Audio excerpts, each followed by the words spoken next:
That's right, Larry. We're just going to leave the music on. see how it works out. Wow, this is the biggest birthday table I have ever seen. It's really putting the president's table to shame, but it's okay. Hello, everyone. Ooh, if it's too loud, let me know. This month, our theme is cornucopia, a symbol associated with Thanksgiving and autumn festivals. Beyond its traditional meaning, it's a symbol of service and reflects the spirit of Rotary, an overflowing abundance of generosity, compassion, and dedication to our community. My name is Janice Lenke. It's too loud. They're saying it's too loud.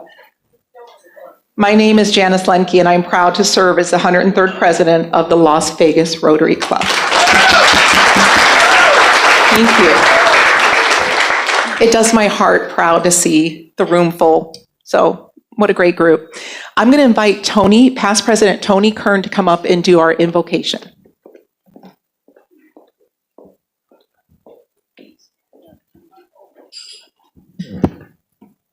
Back to lower level. You need a stool? No.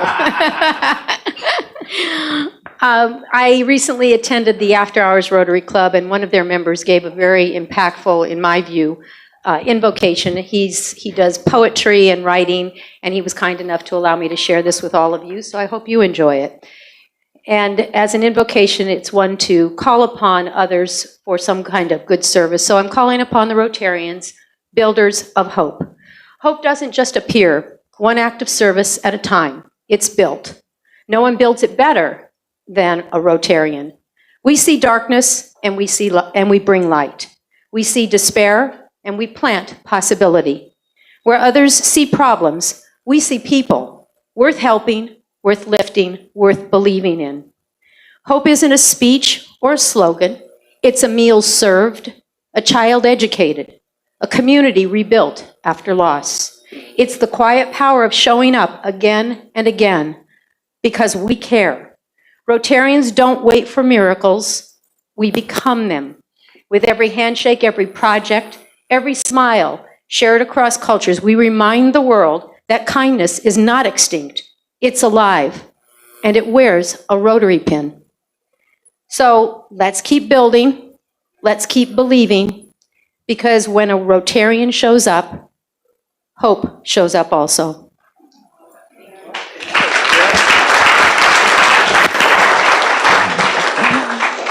Next, I'm going to invite Dr. Michael Williams to lead us in song. Why is that always such a surprise with you? I don't know. I go by what the sign-up sheet says. So rock it out. Okay, let's, that thing doesn't always write, so I was not prepared. So let's just do God Bless America. 1, 2, ready, go. God bless America, land that I love. Stand beside her and guide her through the night with the light from above. From the mountains to the prairies, to the oceans white with foam. God bless America, my home, sweet home. God bless America, my home, sweet home. Thank you. Okay, and then I'm going to invite Nancy Anderson, who also helped us greet today, to go ahead and lead us in the Pledge of Allegiance. I pledge allegiance to the flag of the United States of America and to the republic for which it stands, one nation, under God, indivisible, with liberty and justice for all. Thank you. Let's be seated. So Nancy is our Sergeant of Arms today. I want to thank those who set up. I had Lynn Ng and Kathy Mahon, I hope that is correct, The sign-up sheet's been a little off. Greeters, Nancy Anderson, thank you for stepping in. Suzette Wheeler, thank you and welcome back. Ticket sales, Karen Wisenhunt, thank you for stepping in. Bob Pizer. Photographer, we have Victoria Mistrada today, so thank you for stepping in for photography. And then scribe is Elliot Harris. AV, Stu Lipoff. Teardown, I have Susan Ziobra and Dr. Michael Williams. So thank you guys. And if I leave anybody out, please forgive me, but I try to really zone in on those that we haven't seen in a few weeks. Susan Wheeler, welcome back. Past President Randy Donald, welcome back. And then Larry Cohn, I think that I know you're getting ready to travel some more, so back from Italy. But welcome back, and I hope I didn't leave anyone out that we haven't seen in a few weeks, but raise your hand and tell me if you just got back from some amazing trip. We're going to move to guest. We do not have any international guests, I don't believe.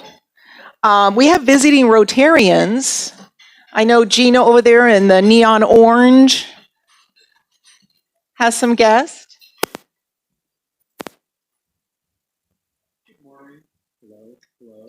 Oh. Is it not on? Here. Hello. Okay. Hello, it's me again. I have a guest with me who is somewhat international, just moved here from Mexico, and she is not new to the Las Vegas area, but back again.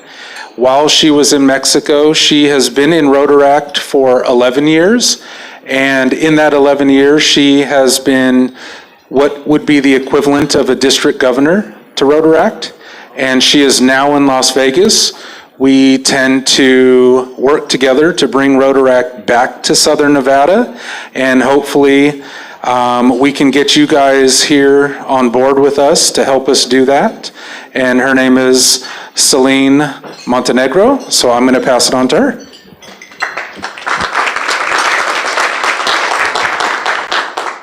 Hello, good afternoon to all. First of all, thank you for receiving me today in your club. It's great to get to know a new Rotarian club. I've been touring with Gino this week. I just arrived last week, so we're starting with everyone.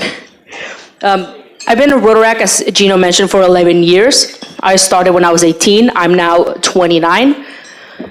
I have been club president, district representative, that is the equivalent, as Gino mentioned, as a district governor for Rotaract. And last year, I was president of the Mexican MDIO, that is the Rotaract president for all the country. And it's great to start fresh here with all of you, and we'll get to build Rotaract again in Nevada. And thank you for receiving me again. Thank you. And then we have another, Nancy, I think at that same table, we have another visiting Rotarian. Good afternoon. My name is Howard Cohen, and I am a charter member of the Vegas Verde Club. I've been in the hotel industry for 48 years. I'm a new real estate agent with ERA, and I'm a past district governor from the Seattle area, District 5030. Nice to be here. Welcome back. Do we have any other visiting Rotarians? No. Okay. We're going to move on to guest of Rotarians.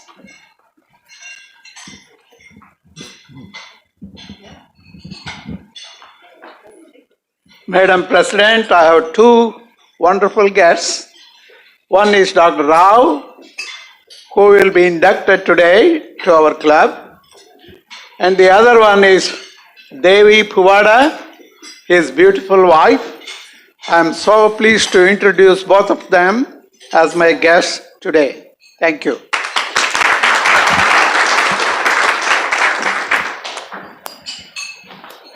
I'm happy to introduce a friend of mine, Richard Sherwood, who's a Las Vegas resident, is interested in learning a little more about Rotary.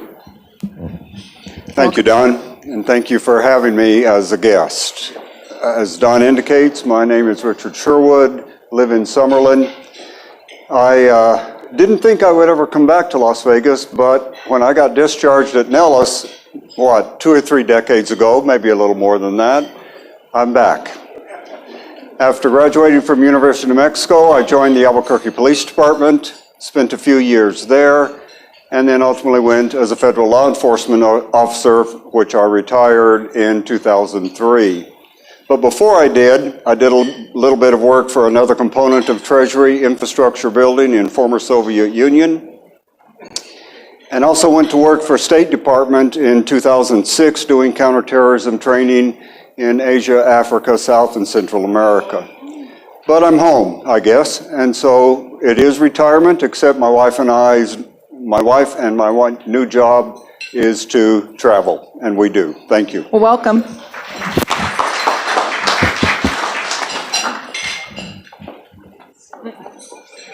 Do we have any other guest of Rotarians? Okay. Guest of our club. Do we have guests of our club today? Okay, I'm going to go ahead and introduce people at the head table. We have Frederick Hutchinson, who is our speaker today. Paul is it pronounced Chaffee? Okay, welcome as his guest. President-elect Greg McGuire. And we have fairly new member Jack Romano. And we have Dan Adamson. Welcome. I'm shivering up here. Okay, we're going to go right into announcements. Since we're right here, let's go ahead and go to Dan Adamson. Santa Claus? Yeah. So Santa Claus, we still need volunteers. It's December 4th. At Meadows, I may need some people to volunteer for cashiers. So if any of you want to do that, come see me. Good, thank you. And yeah, it's a good time of year. It's going to be great. Wonderful. Okay, is Susan Ziober here? I haven't seen her. There she is. Well, wait, let me see if there's anybody else over here. Why don't you take it to Mijang?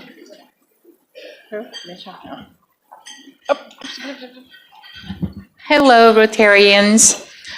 Tonight is our 25 Club new member orientation. I believe like 37 people signed up, so it'll be fun and informational. It's going to be at Elliot's house, 6 to 8.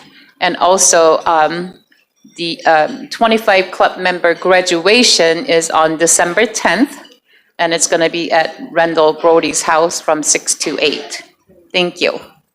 Tonight is really exciting. There's almost 40 people who signed up. There are 9 new members. Not everybody can come, but I'm going to just interrupt this really quick, just so you can meet our new members, many of which will be there tonight. But if you're in the room, please stand up. Is Laura Hinkle here? Yeah. Welcome. We have Jack Romano. We have Victoria Mistetta. She's doing a photo. She's doing a photo. Hey, girl. Hi, don't hide behind the flag. We have Michael Johnson. Yeah.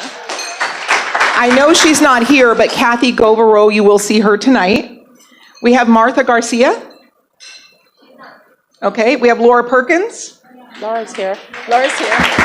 We have Major Kyle Smith. And Rampur, I know you say his name so much better than I do, but they're going to get inducted. Raul Pavada. And we have Kristen Anderson. So, Kristen, I know you're here. I saw you. There you are. There we are. So, that is 9 new members, many of which will be there tonight. So thank you for everyone's support, signing up to be there. Now back to announcements. Let's see if I can maneuver here. Where's Larry? Are you on that side? Let's go ahead right over here to Larry. I don't know if you had anything else to add from what Mijang had said. Just that it'll be great to have all our new members tonight get inducted, and if you can make it, be there. Like Mijang said, it's a fun evening, and we have some special gifts for our new members and inductees. If they can make it as well, we'd hope to see you there. Other than that, I think we're good. Thank you. We also have, tonight is our voting ballot for 25 Club officers. So know that that's part of the agenda tonight. Let's take the microphone to Karen. Past President Karen, no. Mayor, no. Okay. Let's go to David Jones. I'll meet you halfway. Thank you, President Janice. We have Ryla that is coming up 1 month from today. As of this morning, we have one signed up in registration. So I know that we've gone out to Bishop Gorman, we've gone out to Krista Ray. I think we're going to go to Clark again. But again, first preference is for your juniors and sophomores and juniors to attend first. So please, just sign them up. If they're not interested, just have them sign up so we can interview them, talk to them, see what they're interested in. But have them sign up. The link is in the information. There it is up on the board. Please have them sign up. We've got 5 slots left, and we are also welcoming facilitators, which means that adults can go. So you're welcome to attend as well. Thank you. Okay, let's give the microphone to Susan Ziobra. Hi, I have a couple of announcements. One is coming up in, oops, my phone just died. Hang on just a sec. It's going to be Tuesday, December 16th. Please mark your calendars. It's from 2:30 to 4:30. It's a hands-on opportunity to help the parents who are going to be shopping for toys via the Salvation Army at their McLeod property. And it'll be from 2:30 to 4:30 in the afternoon. And what the Rotarians will be asked to do will be to help those parents pick the toys and get them out the door. And we appreciate anybody who can help show up. The second thing we have, I can actually let Brock announce it, it's Magical Forest coming up. Once again, with Michael's help here, we volunteer the second Thursday. This is a week after Santa Claus and our Christmas party, volunteering at Opportunity Village. It's a great fun evening for about 4 hours, loading the trains with all those happy kids. So sign up when the green book comes around. Thank you, guys. Yep, okay, that's a super fun event. Let's move these along. Got quite a bit to get through. Don't kill me, but I'm going to have you come back over here. I missed Liz and Rosalie as she cuts her meat. Sorry. Okay. 2 announcements.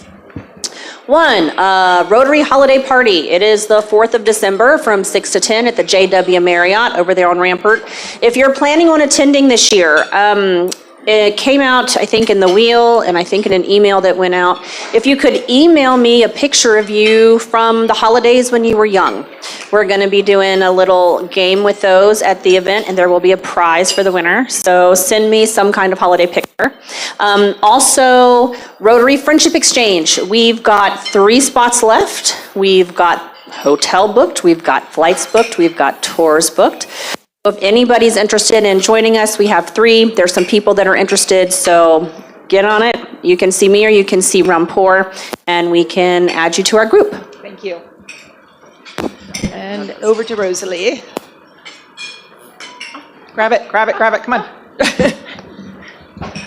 Hello, everyone. So next week, you know that we have NFR here speaking to us about the National Finals Rodeo.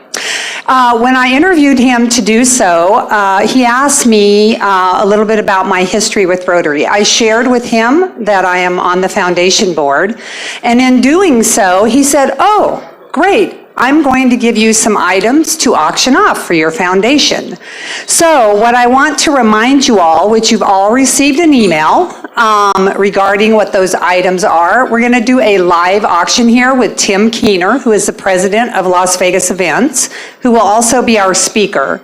So the items that we're doing, and if you want to have consideration of purchasing them prior to the auction here at the meeting, you can do so as a group.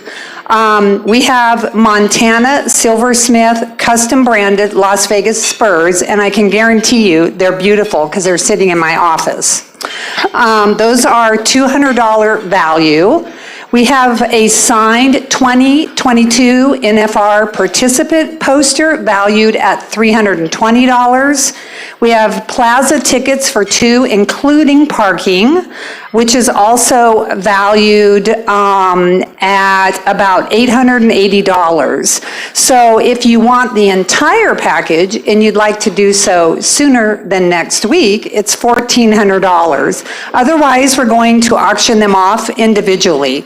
So this money will be going to our Santa Claus program, and we really would appreciate the support of everyone taking a look at it. Thank you. Okay, that's it for announcements right now. Thank you, Nancy. I have two announcements. The off-roading 10-hour excursion out at Mount Potosi, is it pronounced Potosi? Patrick, Todd, thank you guys so much. We had an anonymous buyer, so that has sold, and that is benefiting our canned food drive. The last announcement I have is past President Tom Thomas has handed me, I love all the stuff I get handed, tickets for NFR, Section 106, Center of the Arena, Row C, Sunday, December 7th, to benefit Santa Claus. The value, and this didn't come from me, it came from him, is $1,400 a ticket. So if anybody has a reasonable offer and would like to come up and see me after for these tickets, thank you, past President Tom Thomas. Okay. So, we're moving along. The surprise and delight. We had a cane incident last week. Both Mike and Jerry came with their own canes. I think their names are on them, or Jerry's name is on them. His. Jerry left with Mike, which is Dr. Siebel's cane, and Jerry left so fast. Wait, I think I have this backwards. I had Jerry left with Mike's cane, and then Jerry left so fast, Tony claimed his cane, kept it in her car, and brought it today. Mike left with none, or something like that. So, Jerry, I know you have a bunch of these canes. Don't think that Tony didn't call him and say, do you need your cane? He said he has 100 more, but let me go give this to him.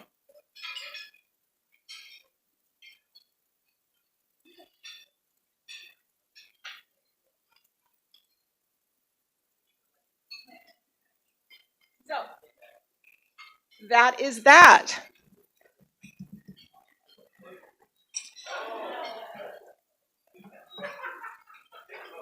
Is that not his? Okay. So hopefully people can figure a couple things out from that presentation. Next, we have Rotarian for October. This is our Rotary Proud pin. We are proud to recognize Robert Salami as our Rotarian of the Month.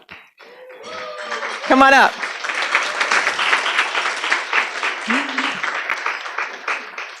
So, I was trying to do this last week, darn it.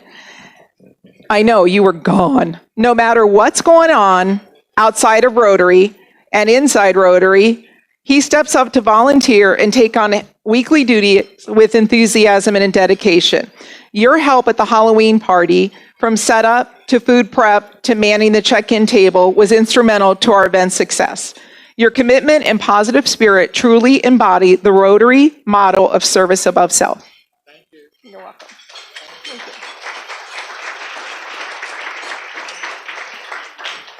you. Okay. Oh yeah, picture, I forget. Thank you. Congratulations. You're an unsung hero. You do so much. Okay, we're going to go ahead and do our inductions because I'm hoping to have a little bit of fellowship time. Who did I forget? Oh, darn it. And it's so big right in front of me. It's like right in my face. I am so sorry. Okay, we're going to go to this Last Supper birthday table. So somebody grab that microphone. Around the table, somebody at the table. Can I start with you? Tell you love us. Tell us your birthday, even though it's in the wheel. Stand up. You can say your age. The guys give their age, but the women don't have to. Linda Peterson, November 17th. Thank you for having me. Happy birthday to me. Hello, Michael Johnson, November 15th. in traditional style. Sean Sennett, future president. This Sunday is my 54th birthday and been a member since October of 23. Thanks, Russ. Hey, wait, real quick. Does anybody notice that Sean is wearing a different shirt? Yeah. Congratulations on the new job. He's at Teledata Technologies. Congratulations. Thank you. Good afternoon, fellow Rotarians and guests. It is past President Russ Swain here. It is my birthday next Wednesday, I guess it is, November 12th. Every year I will be 64 years old. I joined this club in 1994. So 31 years ago, and I'm grateful to be a member. I'm a grateful past president, and I love the Las Vegas Rotary Club. Thanks for letting me share. That's a tough act to follow. Anil Melnick, I'll be 59 on November 28th, and I've been a member since 2013. Thank you. It's weird to be. I'm Tony Kern. I started in 2017. First event was Dave Thorson's debunking. Past president, my birthday is November 30th, and I'll be 71. Hi, Tina Bishop. November 18th, I will be 78. It's a big one for me. Glad I'm still here after the scary events the first part of the year. And I hope you all come out and celebrate my birthday with me at Breakfast with Books at Hollingsworth and Beckley. It's a back-to-back. Hi, Robert Salome. November 11, 1978. I'll be 47 next week. Hello, everybody. Larry Goldstein. 3 years holding this wonderful card from the United States government. November 15. That means he has Medicare. Good afternoon, Tom Thomas. This is my 37th year in Rotary, and I'll be close to 68.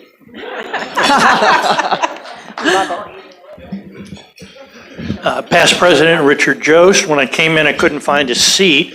And since I am also 78, like Tina, you'll have to forgive my lack of memory about when my birthday is. But I think it was 2 months ago. Yeah. And I've been a member of the club since the turn of the century. Oh, my God. Well, happy birthday. And who's going to lead us in song, Nancy? Someone who knows how to sing. It has a good voice. Okay, ready? Happy birthday to you. Happy birthday to you. Happy birthday, dear Rotarians. Happy birthday to you. Yay. So almost everybody that has a birthday is here at the table, but please acknowledge additional people that could not. I know Antoinette Monroe had to leave early today, but we'll see her tonight. But there are other birthdays to acknowledge when you see those individuals. Okay, so next I just want to say David Jones is in our member spotlight. Congratulations. Always love reading those. Tina, you do such a great job.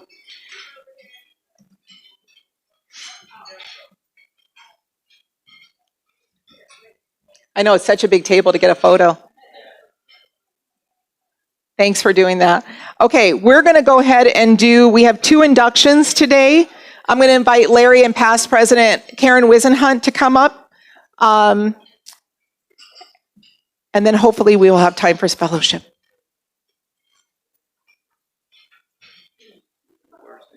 Right here. Okay, good. Here, right here. Thank you. Well, good afternoon. Today we have 2 new inductees into our wonderful club. So I'd like to call Rampour and Dr. Pravata up, and I'd like to call Mike Williams and Christian Anderson up.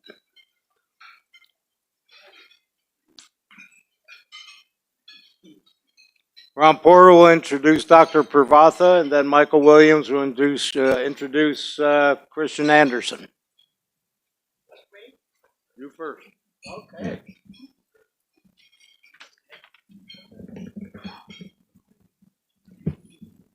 Dr. Rao? Please. Madam President, members of our club,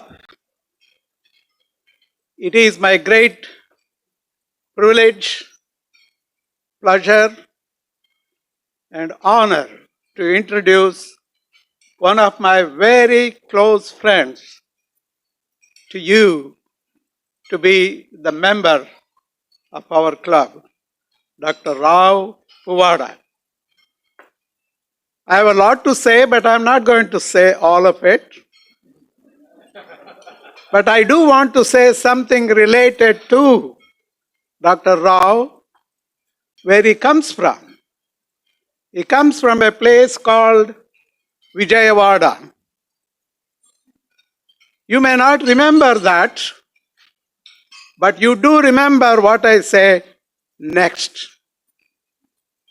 Vijayawada has the largest club, Rotary club in the world. What I mean to say is, there is no other club larger than that club in Vijayawada. I had the unique privilege to address that club in February this year. They have 850 members. There are clubs in clubs.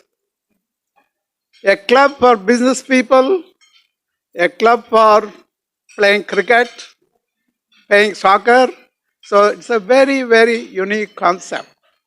That's not what I'm going to, that's not the reason I came here, but I wanted to say something about where Dr. Rao comes from.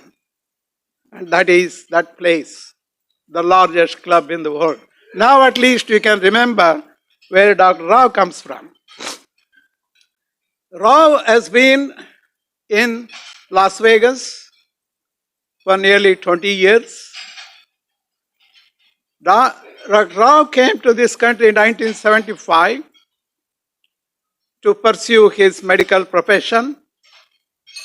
He served for 3 decades as primary care psychiatrist,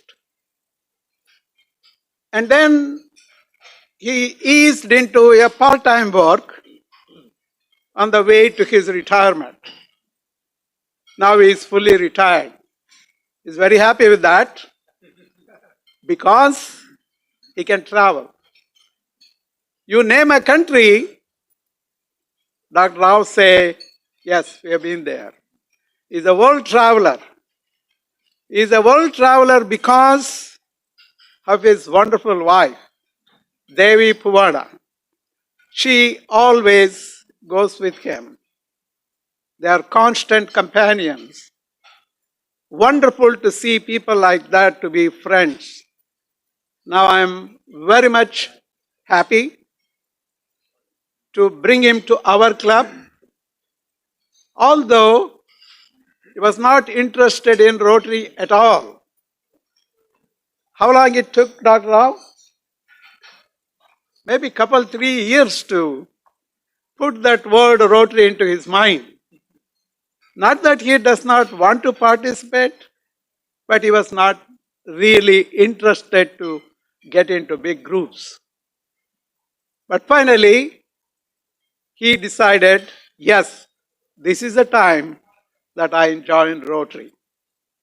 So my friends, it is my pleasure to present to you Dr. Rao Puvada, to all of you as a member of Rotary Club.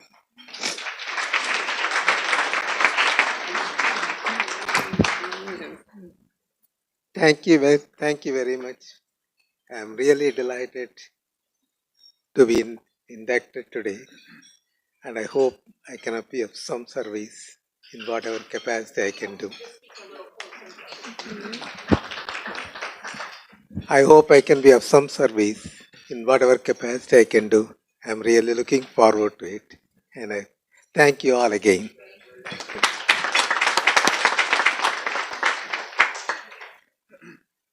I asked Devi Puvada to come, please.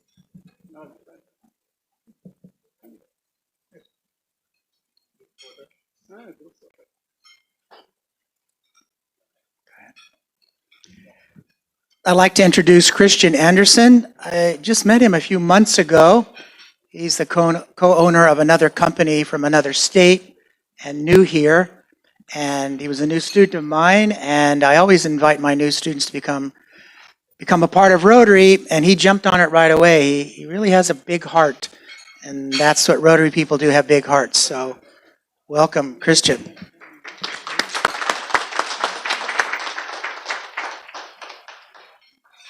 Thank you, everybody. I really appreciate getting to know you guys. Being kind of new here, I moved out about a year and a couple weeks ago, and I've known Vegas for a while before that, and I just really am looking forward to getting involved in the community and getting to know everybody. So thank you very much.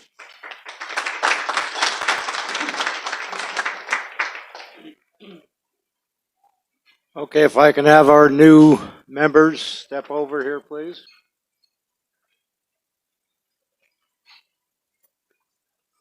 All right, gentlemen, the principles, responsibilities, and obligations of Rotary have been explained to you, and you each have expressed your willingness to become a Rotarian. No one is eligible to become a Rotarian unless he or she endeavors to practice the principles of goodwill and service. You have agreed to accept the obligations attached to your membership in this club and to obey this club's constitution and bylaws. Above all, Rotarians believe in service above self, Rotary's international motto. Rotarians believe in sharing Rotary with others. Being a Rotarian means more than the sum of what a Rotarian believes about Rotary. It means maintaining high ethical standards in one's business, one's profession, and in one's personal life, as you both have done in your extensive work in education and work in community projects. Rotarians demonstrate the strength of their commitment to Rotary and service they render to their club, through their club to the community, and through the Rotary Foundation to people throughout the world. While membership in Rotary is an honor and a privilege, it involves corresponding obligations. An important requirement of membership is attendance at the weekly meetings, though we know it is not always easy to make these meetings. One of the great privileges of Rotary is fellowship and the mutual confidence which it inspires. It is true that if you want to have friends, you must show yourself to be friendly. We commit ourselves to doing our part to make you both feel welcome. In return, we expect that you will share the responsibility for your development. On behalf of the Las Vegas Rotary Club and Rotary International, we welcome you into our Rotary family. May I ask everyone to stand? All right. Sponsors, grab the pin. Behind you, there's a pin for each of us. Okay, there we go. With the presentation of this Rotary pin you are about to receive by your sponsors, we declare you to be the newest members of the Las Vegas Rotary Club. Congratulations, Raul and Christian.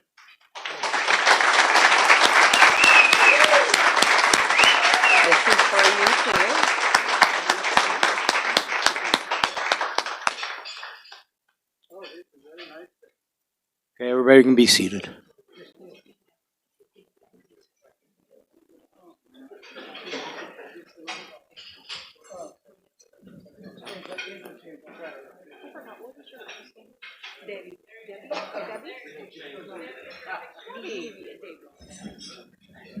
And if you haven't met, this is Debbie. So thank you for being here with your husband. Congratulations, everyone. You guys go ahead and I'm going to keep it going. Congratulations. Okay, sorry, we don't have any fellowship time, but we've had a lot of great stuff today. Nobody has approached me with a surprise and delight, so I guess I'll save it for next week. What else? Okay, we're going to go ahead and do the raffle. So the pot is up to, it's $17.35 in the wheel plus whatever we took in today.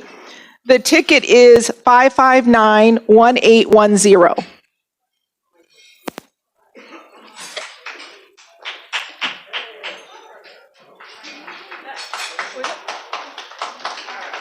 Aha! There's a whole bunch. I hate these new cards. Do you think I took them out? Do you think I took them out for you?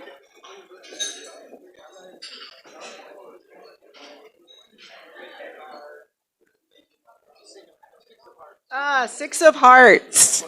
Here you go. Here you go. Nobody booed you. Wow, what's wrong with you guys? Okay, and the Lowry Bucks. Ticket 559-1970.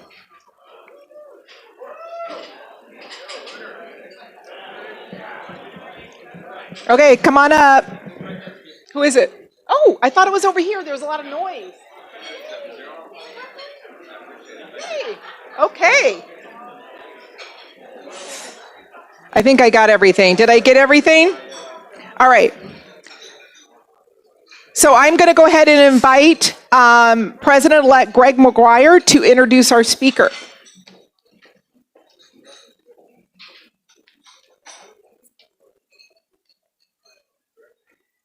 Oh, and by the way, the surprise and delight is in your wheel. The answer is Cain. Did you guys not make all that connection?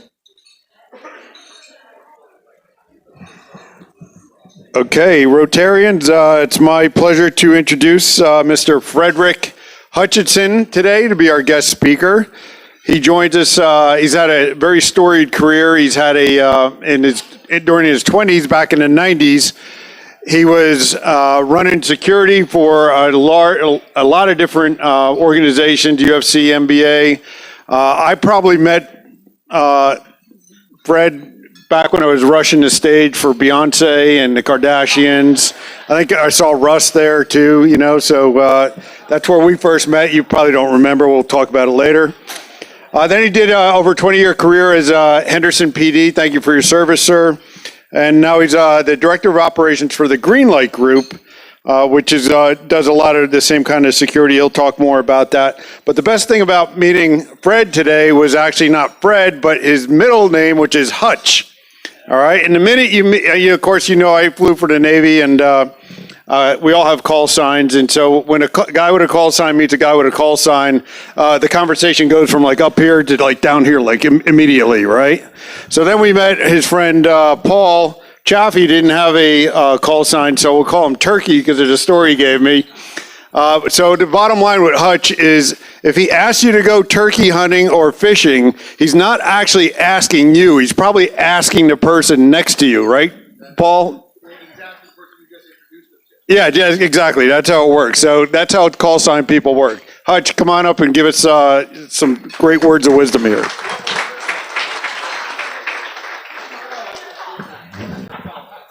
Thank you for the introduction, Greg. It was awesome. Thank you. I'd like to thank you all first for having me out today to speak to you. Sorry. Yeah, I'm going to. Okay. All right. I'd like to thank all of you for allowing me out today to speak in front of you. What I've seen of the group so far has been so welcoming, especially from Tony and Janice when I first came in. So thank you. All right. I'm going to get started. I can take that off. There we go. All right. I like to move around a little bit. So I'm a retired detective with Henderson Police Department. I served 20 years there. I mostly worked gangs and intelligence. I also worked, before I got on with Henderson, was with the Clark County School District. So I have some familiarity within the schools, what gangs were going on in the school district at the time. So I moved over to Henderson. And then as I retired about 7 years ago, I got back into the security field that I was already in when I was in college at UNLV. Our fraternity and our group provided security for all the major boxing events in the early 90s, which was a really exciting time for boxing. A lot of concerts and events were going on back then. And I just took my expertise to another level and to another level.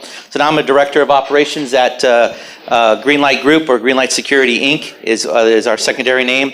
And we provide security, UFC, Raiders, and other special entertainment, high net worth individuals and celebrities. So I've kind of seen and met almost everybody at all different levels. That's me back in the day on the gang unit, working the streets. One of my guys just snapped a picture of me while we were getting ready to deal with these two gentlemen. And as I got into the vehicle and started doing a little bit of a search, pulled off about 2 bags of methamphetamine and a gun out of the car. So this all changed very rapidly. We're going to be talking about outlaw motorcycle gangs. We call them, refer to them as OMGs, and that's our normal terminology to use it for short, just OMGs. And basically, they're the 1%ers of motorcycle clubs or motorcycle groups. They're the outlaws, they're the bad boys, they're the 1% that will not conform to society. They're living by their own rules, so they're the 1%. And also to break it down, there's for a definition of a gang. It's on a federal level, state level, and the municipal level of law enforcement. We all have the same definition in all of our policies and procedures, so it all flows together. It's an ongoing organization or association or a group of 3 or more persons, whether formal or informal, who have a common name or a common identifying symbol. Well, that just described all of you today, right? But the big difference is whose members individually or collectively engage in a pattern of unlawful criminal activity, which I hope none of you are involved in. So that makes you not a gang. I'm retired, so it's all good. All right, I'll give you the history of OMGs to kind of get familiar with where it all started. World War II ended, and thousands of our young male veterans returned back after 3 years of fighting and exciting times overseas with all the adrenaline rush. They got quickly bored. So they started to form to recapture their moments of to being together and as one group and going out. They started riding motorcycles, mostly Harley Davidson back there, the big motorcycles. And then they started forming little groups. And just as they would like their own air wing or their own platoon kind of thing around the country. And from that, they used to gather up for a major event. Back in 1947, there was the Hollister Hill Climb. They had it every year. And in 1947, there was a big to-do. And basically, the Po-Bobs, one of the new groups that formed, incited a major riot that almost destroyed Hollister, the whole town. And from that incited the president of the AMA, which is the American Motorcycle Association. He felt that this was a stain on the whole group of motorcycle riders, that they weren't all bad, that they weren't all these outlaw type people. So what they did, he generated a statement. He said 99% of the motorcycling public are honest, law-abiding citizens. Only 1% are hoodlums and troublemakers. Well, that started to set the tone for the 1%ers. And that's how that started to come around. 99% are good, 1% are bad. And that pretty much goes in almost every industry at all levels, that you have the 1% of people that tend to do all the crime. The first 1%ers were the Po-Bob membership increased dramatically. They started to get very large. And so in 1948, a year later, the Po-Bobs borrowed the name from a World War II bomber group called the Hells Angels. And that was the start of the Hells Angels, which started our whole outlaw motorcycle gang becoming an issue for our whole entire country. They capitalized on the 1%. They started to form more groups. More groups wanted to be like them and follow them, so they started to form more different groups out there. Get into their dress and who they are. They all wear some sort of sleeveless vest, whether it be denim or leather. And they'll put their name of their club goes on the back so that they know who they are and they can present it. It's kind of like in street gangs, if you are familiar with that or have seen that. They wear blue or red or some color for their gang. Well, they use they put their gang name all the way out there so you can tell who they are, making it easy for us in law enforcement to identify them immediately. So that's an advantage for us on that one. If a club's colors are similar, as you can see the banditos and the gents here, so almost they're identical in coloring. Well, you can't have that. So the gents have now since changed. Well, back then it changed their colors to black and white to not be like the banditos. They actually have a church where all the motorcycle groups go to to discuss business and what they can and cannot do. They have a whole regime where they talk about that. And if a certain club is having problems with another club, they discuss it right there, and then things may happen from there, either a fine or some violence.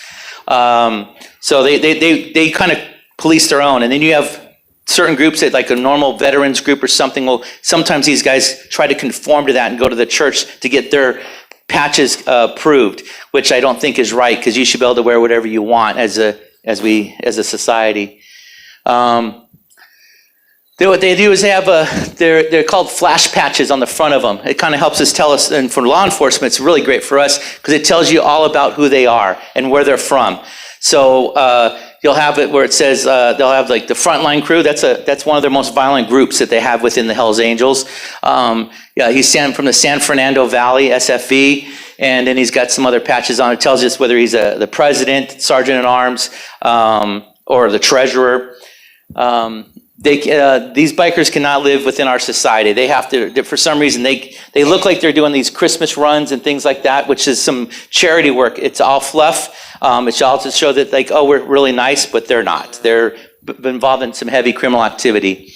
They do not like the police at all. We do a lot of surveillance out there on them. We're constantly surveilling them. That we work them a lot differently than we do street gangs, because they're more into more racketeering and more high-level type crimes that we need to be able to surveil them and put who's who and who's doing what. So they don't like them or following them.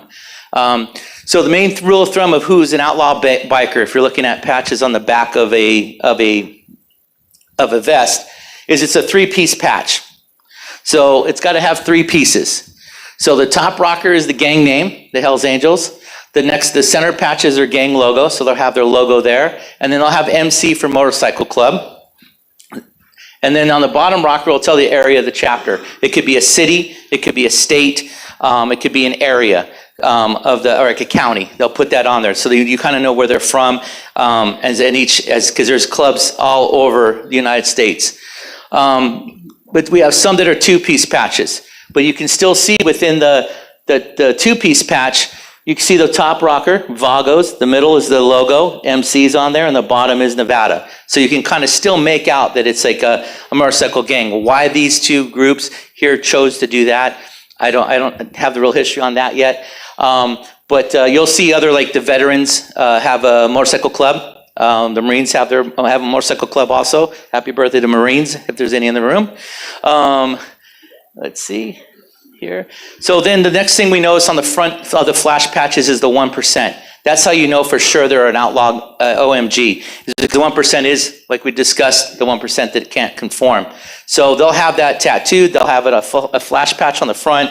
You won't see that like on some of the veteran ones or some like the police clubs, because there's police motorcycle clubs, some Harley Davidson club. You won't see a 1%er patch on them. Okay. Let's see. So then there's different patches on the front, like we talked about, that they earn.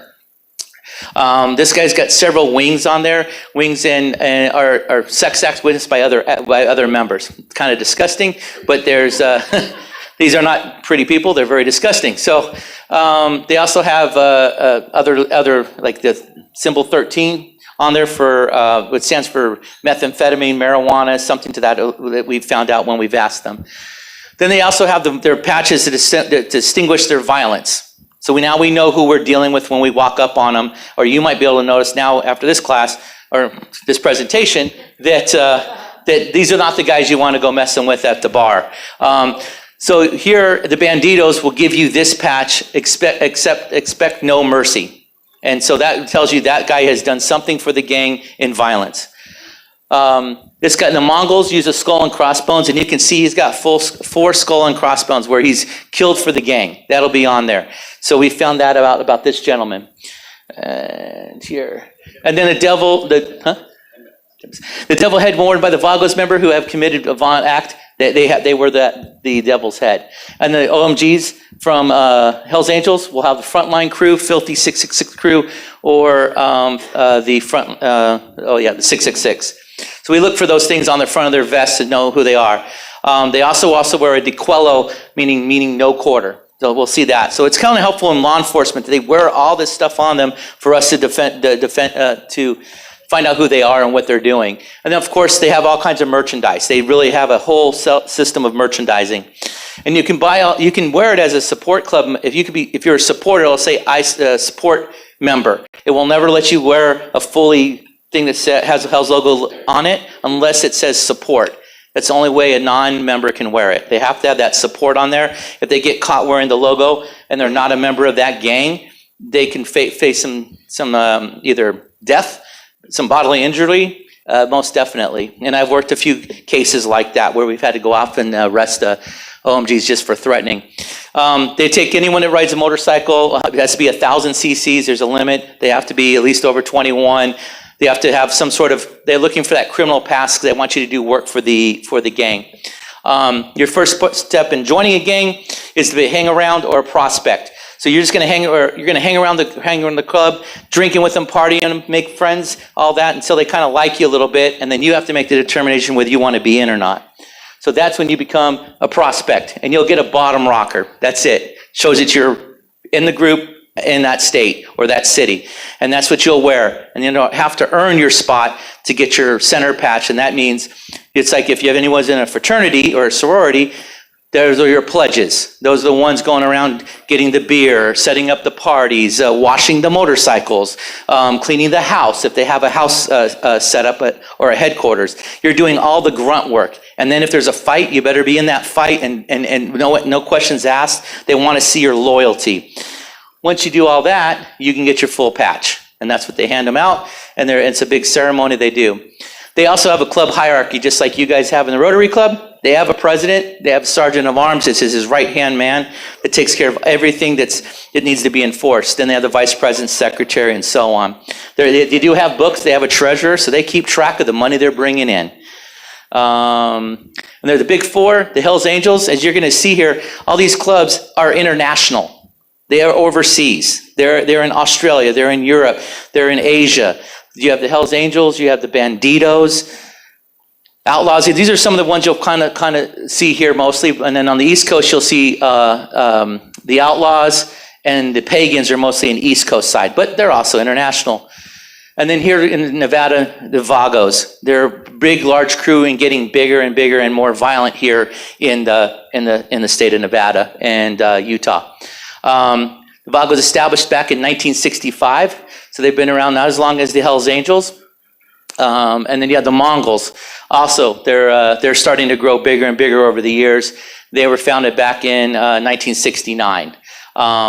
There was a bunch of guys that were refused to be able to get in certain clubs, so they formed their own. There's also women in the OMG society. Those women they're basically treated as property. As you can see on her vest, she is property of the gang at that point. So she'll do anything for the gang and hang around them, and there's certain women that just enjoy that atmosphere. So this one here, let me see, is that clicking for me? So they're basically treated as property. There's 3 classes of women in an outlaw motorcycle gang. Is old ladies. Those are the ladies that are married to the OMGs that are in. They'll have the sweeties. Those are the girlfriends that kind of hang around, that come and go.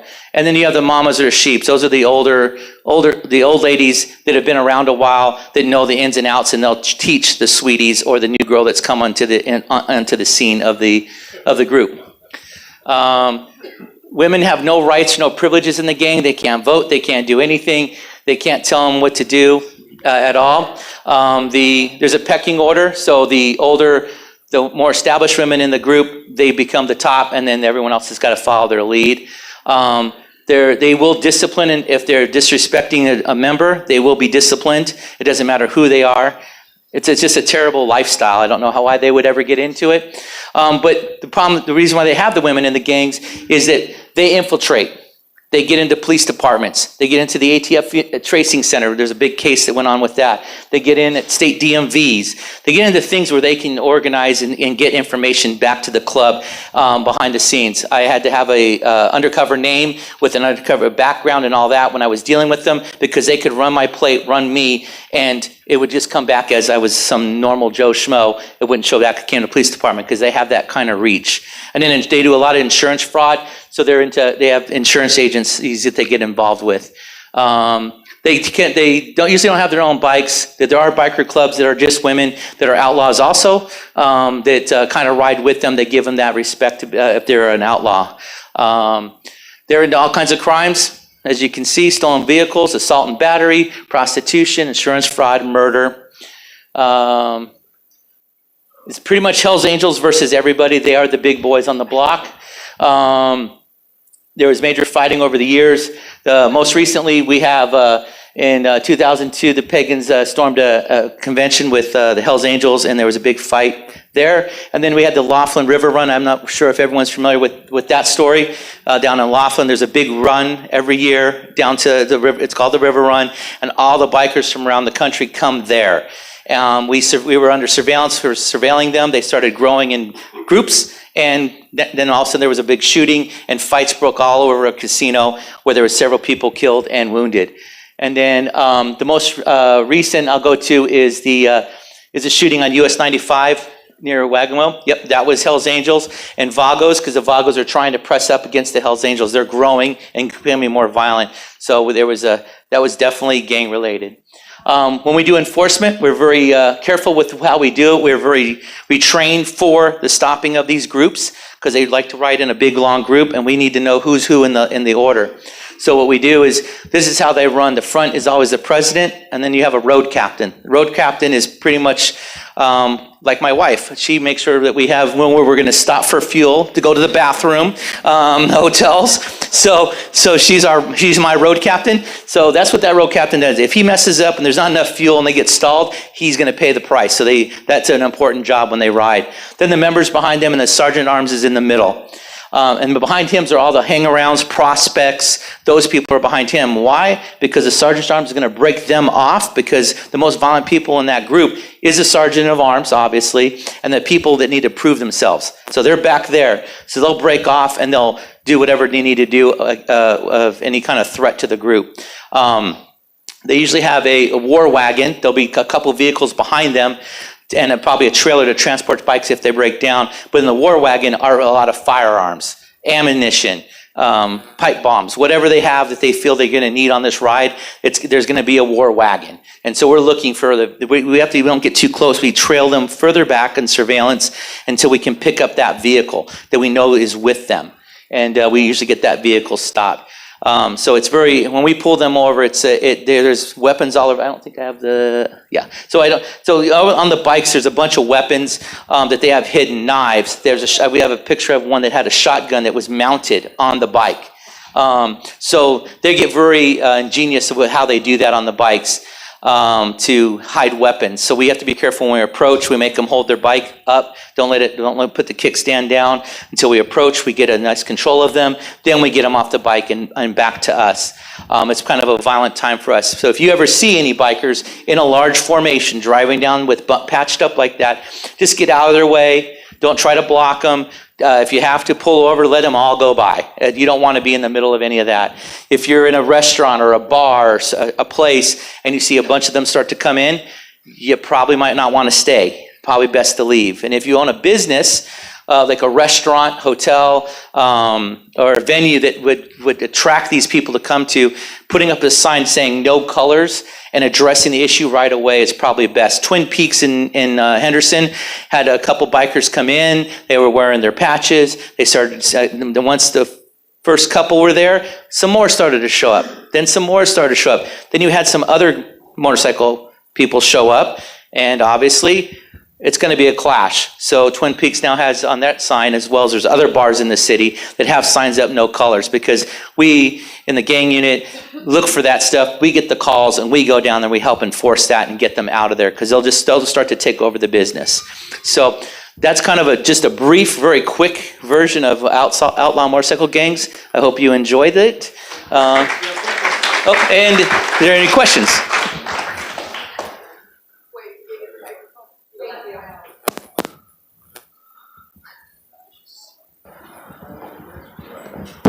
Wow, that was amazing. So now I know what to watch for when I'm out on the road by myself. Thank you. So my question is, when you said that sometimes they work in corporations, how would somebody who works in a company like spot that person? Because obviously they're not going to come to work in their gear, right? Right. Are there traits or things that we should look for that we would be able to recognize them? It'll be kind of very hard because they're trying to blend. So they're going to want to look like the part that they're in. They usually don't have a criminal history. Same thing with street gangs. They infiltrate also, but they'll have a clean record. The gang wants them to have a clean record when they enter because that way they're easy to get through the process of hiring and all that. They probably won't have all the tattoos, but if they do, one thing would be start to noticing some certain tattoos on them. If you start to see who their boyfriend or husband is when he shows up, you'll kind of get a look. But other than that, there's really no tell signs. They're going to blend in like everybody else. So it's a tough situation to pick out, but you just got to be careful with your screening and kind of background checks. Oh, thank you so much for enlightening us. I guess I understood that we have racketeering laws in this country, and I don't know if that's a useful tool to go after these people. I kind of had the impression that, if you identified some group that were racketeers, you could go to one of them and the others. So my question is, do those laws work for you guys to be able to deal with them? And if not, what would you like to see changed in terms of either state or federal laws that would give you better tools to be able to deal with these folks? Good question, Stu, and thank you for helping me get set up today. I appreciate that. We use the racketeering, conspiracy to commit, all those kind of charges that we applied to them. There was a big case in California. I actually met the ATF agent that was involved in that, had smoked cigars and drank with the gentleman. He was undercover in the Mongols in California. He actually he was able to get as a prospect, and he got in as a full member of the Mongols. Very scary, very hard, bunch of different times he thought he was caught and that they were going to kill him at times. When you start getting into racketeering, he's got the books. So he knows exactly what they're involved in and what they're doing. He befriended a few of them. They actually treated him like family, more than the ATF agents did. So it was really weird for him. He told me it was a weird experience. And because they sent flowers to him when his mom passed. They were there for him for other major events in his life along the way. But yeah, so we jump in there, we use racketeering, we're infiltrating, and they get taken down. Matter of fact, the Mongols patch, the ATF seized. They took all that merchandise. They're not supposed to be wearing it, but they still do. Obviously, we can't stop them manufacturing it. But the ATF, the federal government, reached in and basically said, you can't be wearing these. But they still do. I'm not sure how that case played out later, but they definitely, we have a lot of laws on the books we are using and we are stopping them. It's just that they just keep committing crime like every other gang does. We got a question from our one percenter over here too. I had my eye on him. The problem was I wasn't one of the one percenters. I was riding back from Laughlin, and right there where the highway joins 95, there's a service station. And I passed them because I could pass them. That was the wrong thing to do. And one of them kept riding up to me and doing some unfriendly gestures, but I just kind of waved and kept going. I stopped in Searchlight, and he pulled in there with a girl in the back, by the way, and he told me in no uncertain terms that you don't pass us. And it wasn't until after a while I'm thinking, I don't think I was in a real good spot there. At the time I thought, what the hell, I'm just riding. You know, if you're slow, tough, I'm coming by. Wrong thing to do. Yeah, they have a whole set of rules that we all don't know about. They're not printed and delivered to us, but they have them and they try to bully and push their way around on people, which isn't right, and which puts a stain in the motorcycle community. But the good riders know who they are and do the right thing. But yeah, just like you don't want to mess with them. Don't try to challenge them. Don't try to think that you're going to be tougher than they are, because it's a mentality. It's all for one for all. So if you think you're going to fight just one biker, you're not. You're going to fight all 15, 20 of them at the same time. So the odds are not in your favor on that one. Hi, I grew up in a commercial fishing and logging community. And back in the 70s, about 50 years ago, Hell's Angels came in and tried to take over a bar down in like Forks, Washington. And the loggers all came and beat them up and threw them out of town. Apparently, they've never come back. But the same thing, I guess that encouraged other loggers.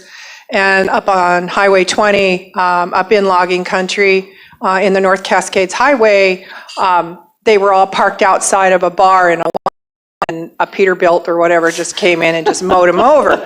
And you know, I was in high school at the time. So my question is did law enforcement get together with groups like this to keep them from being vigilantes and taking things over themselves, the loggers, those kinds of groups? Well, obviously, I wouldn't know personally about that incident in the police department up there, but we try to get with groups that are being harassed or bullied with the OMGs, and we try to give them pointers like what I'm doing today with you guys, is to tell them not to step in like that, provide information.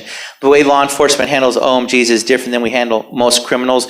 We do a lot of surveillance. It's a lot of sitting around, taking pictures, following, because we're building racketeering cases. We want to see everything they're doing, and so we can put it together as a group, and then we attack them from that point with all at once. You'll see big arrests. As that on my slides, you saw that they arrested 27 at a time. We do big arrests instead of little arrests. Now, if they do an individual crime, a homicide or something, we're jumping on those things right away. But we basically follow them as they start to do their they took over a place called Prick's Tattoos.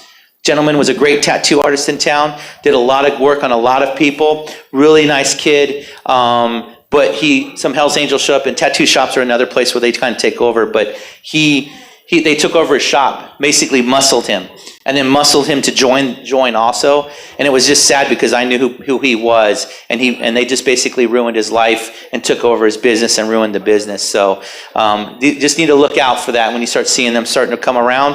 Definitely report it to law enforcement agency. Metro has a gang unit and an intelligence unit that handle them across the county.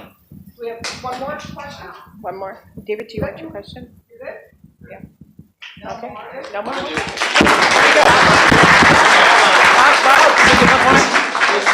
that apply to a car too? If you're in a car, you don't want to pass them. Yeah, you probably want to. If you're in a car, you should distance yourself from them. If you're already ahead of them, just stay ahead of them. Keep going. Get away. Get some distance between them. But don't be passing. Don't get in the way of them. Just let them do. They're going to take the road. They'll be driving illegally, basically taking up 2-3 lanes where they shouldn't be. But law enforcement, if you wanted to head, you could call 911. Let hire patrol. Hey, these guys are out here doing this, or Metro, and then they'll come out and they'll do what they need to do at that time if they can. But just stay out of their way is my big suggestion. I would literally just pull over and start crying. Stay here. I'm not done with you. I'm like, go. OMG. Oh my gosh. Okay, so we have a couple things for you. That was very informative, but I'll be looking at every jacket now, freaking out. We made a donation to the Just One Project in your name to help combat hunger in our community. And then it was very, very informative. So, Stu has something he wants to put on the screen. Bear with me, I have a minute. Oh, sorry. Oh, thank you. No, thank you. Thank you. Stu, so before I adjourn, no volume?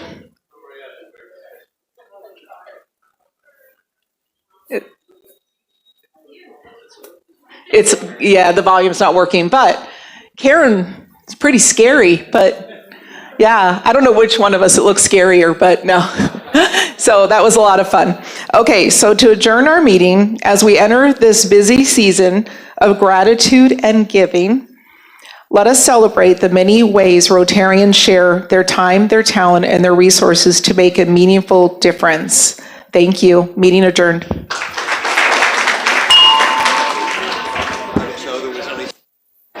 Look at this stuff I sent you. She says something.